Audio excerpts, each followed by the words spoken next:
Hello everyone, কেমন আছো সবাই? দিল্লিতে আসার পর থেকে না আজকে আমি ফার্স্ট ডে ঘুরতে বেরিয়েছি, কারণ আসার পরের দিন থেকে বড়বাবু তার অফিস নিয়ে বড্ড ব্যস্ত হয়েছিল। যেহেতু আজকে সানডে ছিল, ভাবলাম চলো একটু কাছাকাছি ঘুরে আসা যাক। আমার অনেক দিনের ইচ্ছা ছিল একটু দিল্লি আসবো, ঠিক দিল্লি না আগ্রাটাতে তাজমহল দেখার জন্য।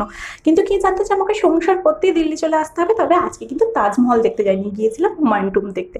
আর আমাকে দেখে বুঝতেই পারছো তখনও কিন্তু প্রচন্ড ঠান্ডা ছিল দিল্লিতে, তাই আমি জ্যাকেট ট্যাকেট পরে চলে গেছিলাম। হুমায়ুন টুম্বটা তো আমার বেশ ভালো লেগেছে।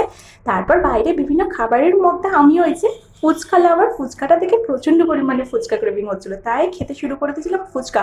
কিন্তু কে জানতো যে প্রথম ফুচকাটা মুখে দিয়েই মনে হয়েছিল দিল্লিতে আর কোনোদিনও ফুচকা খাবো না। আমাকে যদিও বা বারবার করে বারণ করা হয়েছিল, কিন্তু তাও আমি লোভে পড়ে খেয়েছিলাম। কিন্তু ফুচকা না খুব খারাপ সত্যি। দেন বাড়ি এসে বাপি আর আমার মানে শ্বশুরমশাই আর আমার আজকে করার কথা ছিল বাটার চিকেন। বাপি তো এদিকে লেগে পড়েছে, মানে শ্বশুরমশাই আজকে রাঁধুনি আর বৌমা হচ্ছে হেল্পার।